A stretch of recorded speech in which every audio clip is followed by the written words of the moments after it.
Hello everyone, it's me Chandru and ഇന്നത്തെ വീഡിയോയിൽ നമ്മൾ ഡിസ്കസ് ചെയ്യാൻ പോകുന്ന സ്റ്റേറ്റ് എലിജിബിലിറ്റി ടെസ്റ്റ് അല്ലെങ്കിൽ സെറ്റ് എക്സാമിന്റെ സിലബസ് ആണ്. ഇതിൽ പേപ്പർ 1 പേപ്പർ 2 ഇതാണ് നമ്മൾ ഒരു 10 മിനിറ്റ് വീഡിയോയിൽ നമ്മൾ കവർ ചെയ്യാനായിട്ട് പോകുന്നത്. അപ്പോൾ നമ്മൾ മെയിൻ പോയിന്റുകൾ മാത്രമാണ് ഇതിനകത്ത് നോക്കുന്നത്. സ്റ്റേറ്റ് എലിജിബിലിറ്റി ടെസ്റ്റിന്റെ സിലബസ് PDF ആണിത്. അപ്പോൾ നിങ്ങൾക്ക് അതിന്റെ സൈറ്റിൽ LBSന്റെ സൈറ്റിൽ നിങ്ങൾക്ക് കിട്ടും, അല്ലെങ്കിൽ നമ്മുടെ ടെലഗ്രാം ചാനലിൽ ഷെയർ ചെയ്യാൻ നോക്കാം. ഓക്കെ, അപ്പോൾ ഇതിനകത്ത് നോക്കുകയാണെങ്കിൽ പേപ്പർ 1 ഉണ്ട്, general knowledge and teaching aptitude എന്ന് പറയുന്ന പേപ്പറിന്റെ സിലബസും ഉണ്ട്. അതുപോലെ തന്നെ ഹിന്ദിയുടെയും. ഇത് രണ്ടുമാണ് നമ്മൾ ജസ്റ്റ് ഒന്ന് നോക്കാനായിട്ട് പോകുന്നത്. അപ്പോൾ നമുക്ക് ആദ്യം തന്നെ പാർട്ട് 1ലേക്ക് അല്ലെങ്കിൽ പേപ്പർ 1ലേക്ക് പോവാം.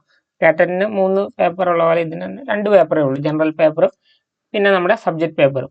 അപ്പോൾ അതിനകത്ത് പേപ്പർ 1 എടുക്കുകയാണെങ്കിൽ യൂണിറ്റ് 1 പറയുന്ന ജനറൽ സ്റ്റഡീസ് ആണ്. അതിനകത്ത് ജനറൽ സയൻസ് വരുന്നുണ്ട്, ക്ലാസ് 10 ലെവലാണ്. ഇനി അതുപോലെ തന്നെ social science class 10 level, humanities, literature തുടങ്ങിയ ഭാഗങ്ങൾ, പിന്നെ കേരള സ്റ്റഡീസിന്റെ സോഷ്യൽ റിഫോംസിനെ കുറിച്ച് വരുന്നുണ്ട്. ഇത്രയൊക്കെയാണ് ഫസ്റ്റ് യൂണിറ്റിനകത്ത് ഉള്ളത്. ഇനി രണ്ടാമത്തെ യൂണിറ്റിലേക്ക് വരുവാണെങ്കിൽ ലാംഗ്വേജ് ആൻഡ് റീസണിങ് ആണ്. ഇപ്പോൾ കോംപ്രിഹെൻഷൻ ആൻഡ് വൊക്കാബുലറി വരുന്നുണ്ട്, ബേസിക് ഇംഗ്ലീഷ് ഗ്രാമർ വരുന്നുണ്ട്, ലോജിക്കൽ റീസണിങ്, ന്യൂമറിക്കൽ സ്കിൽസ് തുടങ്ങിയത് ഇൻക്ലൂഡഡ് ആയിട്ടുള്ളതാണ് യൂണിറ്റ് 2. ഇനി യൂണിറ്റ് 3ലേക്ക് നമ്മൾ വരുവാണെങ്കിൽ കറന്റ് അഫയേഴ്സ് ഉണ്ട്, ടെക്നോളജി ഇൻവെൻഷൻസ് ഇന്നോവേഷനെ കുറിച്ചുള്ള ക്വസ്റ്റ്യൻസ് ഉണ്ടാവാം. അതുപോലെ തന്നെ എൻവയോൺമെന്റൽ issues, movements, UN and global അഫയേഴ്സിനെ കുറിച്ച്, institutions of higher learning and റിസർച്ചിനെ കുറിച്ച് ക്വസ്റ്റ്യൻസ് വരാം. അതുപോലെ തന്നെ Indian constitution and politics, events, persons, awards, sports and games, culture തുടങ്ങിയ സംഭവങ്ങളൊക്കെയാണ് അടുത്ത ഒരു യൂണിറ്റിനകത്ത് വരുന്നത്. നമ്മൾ നാലാമത്തെ യൂണിറ്റിലേക്ക് പോകുകയാണെങ്കിൽ ഫൗണ്ടേഷൻസ് ഓഫ് എഡ്യൂക്കേഷൻ ആണ്. ഫിലോസോഫിക്കൽ ഫൗണ്ടേഷൻസ് ഉണ്ട്. അപ്പോൾ അതിനകത്ത് എഡ്യൂക്കേഷണൽ ഫിലോസഫി ഡീറ്റെയിൽ ആയിട്ട് നോക്കണം. അതുപോലെ തന്നെ മേജർ ഫിലോസഫിക്കൽ സിസ്റ്റംസിനെ കുറിച്ച് ഒരു ഐഡിയ ഉണ്ടാവണം. അതുപോലെ തന്നെ നമ്മൾ കേട്ടിട്ടുണ്ടാകും BEdന് ഐഡിയലിസം, നാച്ചുറലിസം, പ്രാഗ്മാറ്റിസം, ഈ സംഭവമൊക്കെ തന്നെ അറിഞ്ഞിരിക്കണം. ഇനി അടുത്താണ് എമിനന്റ് തിങ്കേഴ്സ് ഇൻ എഡ്യൂക്കേഷൻ. അത് മെയിൻ തിങ്കേഴ്സിനെ കുറിച്ച് വരും, ഗാന്ധിജി, ടാഗോർ, വിവേകാനന്ദ, പ്ലേറ്റോ തുടങ്ങിയവരാണ് അതൊക്കെ. ഇനി വാല്യൂ എഡ്യൂക്കേഷനെ കുറിച്ചും ഇതിനകത്ത് വരാം.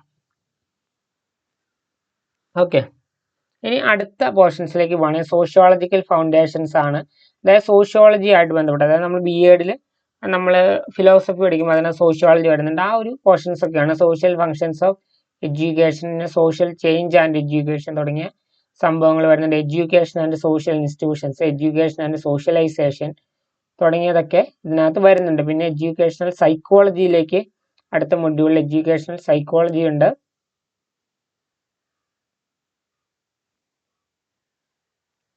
ഓക്കെ, അതുപോലെ തന്നെ ഗൈഡൻസ് ആൻഡ് കൗൺസിലിംഗ് തുടങ്ങിയ സംഭവങ്ങളൊക്കെ ഇതിനകത്ത് വരുന്നുണ്ട്. അപ്പോൾ പലരുടെയും തിയറീസ് ഇമ്പോർട്ടൻ്റ് ആണ്. അതുപോലെ തന്നെ history and policies of education, എഡ്യൂക്കേഷൻ്റെ പോളിസീസിനെ കുറിച്ച്, ഹിസ്റ്ററി ഓഫ് എഡ്യൂക്കേഷൻ കേരള, പിന്നെ അങ്ങനെ policies, bills, programmes, party, DPEP തുടങ്ങിയ RMSA, RUSA തുടങ്ങിയ programmes, UGC, NCT, DIET, SIET, NCERT, SCERT ഈ സംഭവങ്ങളൊക്കെ തന്നെ ഇമ്പോർട്ടൻസ് ആണ്.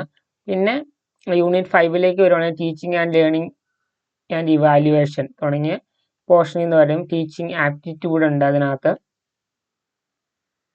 പിന്നെ അതിനകത്ത് സെക്കൻഡ് മൊഡ്യൂൾ എന്ന് പറയുന്നത് ടീച്ചിങ് മെത്തേഡ്സ് ആണ്, teaching skills, methods of teaching വരുന്നത്. പിന്നെ ഇവാലുവേഷൻ്റെ ടെക്നിക്കുകൾ തുടങ്ങിയതൊക്കെയാണ് ആ ഒരു മൊഡ്യൂളിനകത്ത് വരുന്നത്. ഇനി നെക്സ്റ്റ് മൊഡ്യൂളിലേക്ക് നമ്മൾ പോവുകയാണെങ്കിൽ communication technology, research and education administration ആണ്. അതിനകത്ത് കമ്മ്യൂണിക്കേഷനെ കുറിച്ച് വരുന്നുണ്ട്. പിന്നെ research in education, computer and ICT, education administration തുടങ്ങിയ സംഭവങ്ങളൊക്കെയാണ് ഇതിനകത്ത്. ഇപ്പം നമ്മൾ കമ്പ്യൂട്ടർ ആൻഡ് ICT എടുത്താൽ ഓൾമോസ്റ്റ് അതിലെ മെയിൻ സംഭവങ്ങളെല്ലാം തന്നെ അതിനകത്ത് വരുന്നുണ്ട്. ഓക്കെ, ഇപ്പം നമ്മൾ അത്ര ഡീറ്റെയിൽ ആയിട്ട് പോകുന്നില്ല, നമുക്ക് ഹിന്ദിയുടെ സിലബസും കൂടി ഒന്ന് നോക്കണം. ഓക്കെ, അപ്പോൾ ഇത്രയാണ് പാർട്ട് 1. ഇപ്പം നിങ്ങൾ പറയുവാണെങ്കിൽ നമ്മൾ ഓരോ സംഭവം എടുത്ത് നമ്മൾ ഡീറ്റെയിൽ ആയിട്ട് നോക്കാം. അപ്പോൾ ജസ്റ്റ് ഒരു ഇൻട്രൊഡക്ഷൻ എന്ന രീതിയിൽ നമ്മൾ തുടങ്ങിയതാണ്. പിന്നെ നമുക്ക് പാർട്ട് 2, അതായത് ഹിന്ദിയുടെ സിലബസിലേക്ക് ഒന്ന് പോകാം. അതായത് ഒരു 10 മിനിറ്റ് വീഡിയോ നമുക്ക് വൈൻഡ് അപ്പ് ചെയ്യാവുന്ന രീതിയിലാണ് നമ്മൾ നോക്കുന്നത്.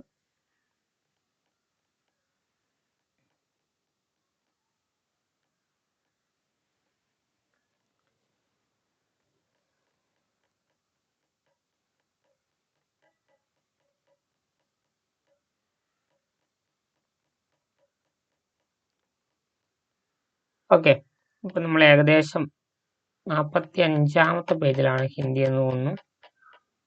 സെർച്ച് ചെയ്താൽ മതിയായിരുന്നു, ബട്ട് ഓക്കെ, ഈ ഒരു ഭാഗത്തായിട്ടാണ് വരുന്നത്.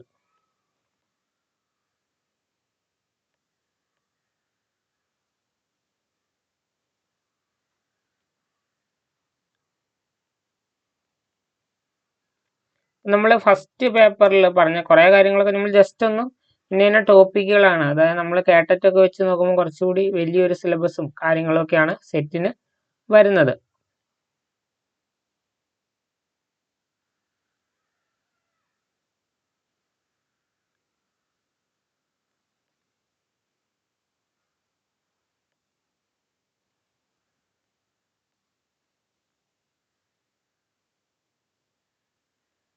എൻ്റെ സിലബസിനകത്ത് സബ്ജക്റ്റ് നമ്മൾ ഇടയ്ക്കാണ് വരുന്നത്, അതാണ് മെയിൻ ഇഷ്യൂ.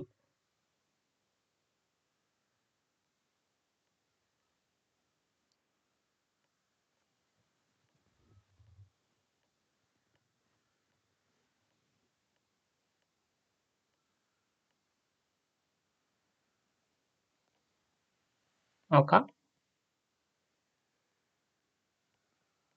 ഓക്കെ, നമ്മുടെ ഹിന്ദിയുടെ സിലബസ് ഫൈനലി കിട്ടി. 49ാമത്തെ പേജിലാണ്. അപ്പം അതിനകത്ത് യൂണിറ്റ് 1 എന്ന് പറയുന്നത് ഹിന്ദി സാഹിത്യക ഇതിഹാസ് എന്നുള്ളതാണ്. യൂണിറ്റ് 1 ആദികാൽ സെ പൂർവ്വ ഭാരതേന്ദു യുഗ് തക്, ആദികാൽ മുതൽ പൂർവ്വ ഭാരതേന്ദു യുഗ് വരെയുള്ള കാര്യങ്ങളാണ് അതിനകത്ത് വരുന്നത്. മൊഡ്യൂൾ 1 ഇതാണ്, ആദ്യകാലീൻ കാവ്യ, ഭക്തികാലീൻ കാവ്യ, പിന്നെ അങ്ങനെ തുടങ്ങി മധ്യകാലീൻ സംസ്കൃതി വരെ ഇതിനകത്ത് വരുന്നുണ്ട്. പിന്നെ അടുത്ത രീതികാലീൻ, അതായത് ആദ്യകാല, ഭക്തികാല, രീതികാല, ആധുനികാല, ഈ 4 സംഭവങ്ങൾ എന്തായാലും ഉണ്ട്.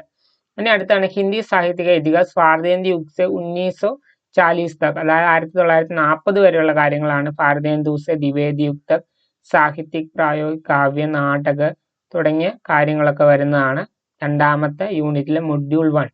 ഇനി മൊഡ്യൂൾ 2ലാണ് ഛായാവാദ, ദാർശനിക്, പ്രതിഷ്ഠ, ഭൂമി, അതായത് ഛായാവാദ്, ഹാലാവാദ് തുടങ്ങിയ സംഭവങ്ങളൊക്കെയാണ് ഈ മൊഡ്യൂൾ 2ൽ വരുന്നത്.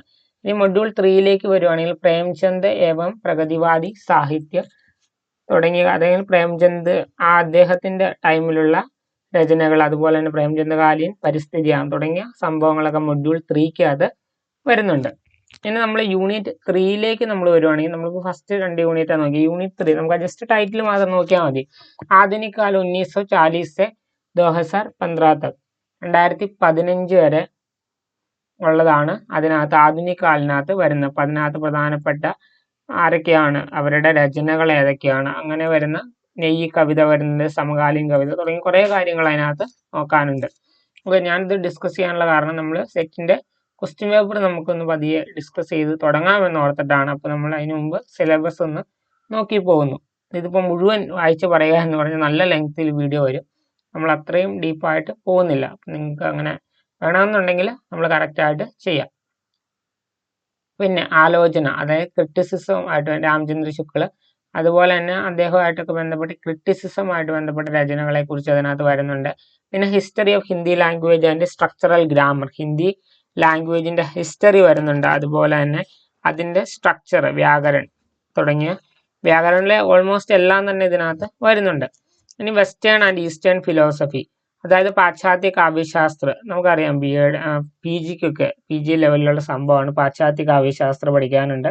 അപ്പൊ അതിലെ ഒട്ടുമിക്ക കാര്യങ്ങളും ഇതിനകത്തും വരുന്നുണ്ട്. ഇനി അടുത്താണ് ഭാരതീയ കാവ്യശാസ്ത്ര പ്രമുഖ കാവ്യ സിദ്ധാന്തം, അതായത് ഭാരതീയ കാവ്യശാസ്ത്രത്തിനകത്ത് വരുന്ന പ്രധാനപ്പെട്ട കാവ്യ സിദ്ധാന്തങ്ങളെ കുറിച്ച് ഉള്ള കാര്യങ്ങൾ വരാം. ഇനി അടുത്താണ് പോപ്പുലർ ചന്ത്സ്, അതായത് ദോഹ, ചൗപ്പായി, റോള, സോറട്ട തുടങ്ങിയ ചന്തുകളെ കുറിച്ചുള്ള ക്വസ്റ്റ്യൻസ് ഇതിനകത്ത് വരാം. ഇനി അടുത്താണ് നെക്സ്റ്റ് യൂണിറ്റിലേക്ക് വരാണ് functional Hindi translation and linguistics. Okay, functional Hindi ആയിട്ട് ബന്ധപ്പെട്ട കാര്യങ്ങൾ, അനുവാദമൊക്കെ ഇതിനകത്ത് വരുന്നതാണ്. അതുപോലെ തന്നെ ലിംഗ്വിസ്റ്റിക്സുമായിട്ട് ബന്ധപ്പെട്ട സംഭവങ്ങൾ വരും. പിന്നെ അടുത്താണ്, ഓക്കെ, അത്രയാണ് നമുക്ക് യൂണിറ്റുകൾ ഉള്ളത്. ഓക്കെ, അതായത് 6 യൂണിറ്റുകൾ ഹിന്ദിക്കകത്ത് വരും. ഓക്കെ, അപ്പം ഇത്രയാണ് നമ്മൾ ജസ്റ്റ് ഒന്ന് 10 മിനിറ്റിൽ ഏകദേശം ഒരു ഇത് നോക്കിപ്പോയെന്ന് മാത്രമേ ഉള്ളൂ. അപ്പോൾ ഇതൊക്കെയാണ് സംഭവങ്ങൾ. അപ്പം നമ്മൾ സെറ്റിൻ്റെ ക്വസ്റ്റ്യൻസ് ഒക്കെ നമുക്ക് പതിയെ ഡിസ്കസ് ചെയ്ത് നോക്കാം. കാരണം അത് കാറ്ററ്റിനും യൂസ്ഫുൾ ആണ്, കാറ്ററ്റ് 3 ക്കൊക്കെ യൂസ്ഫുൾ ആയിരിക്കും. അപ്പോൾ ആ രീതിയിൽ നമുക്ക് അതുകൂടി ഒന്ന് ട്രൈ ചെയ്ത് നോക്കാം. So guys see you in the next, तब तक के लिए ओके बाय।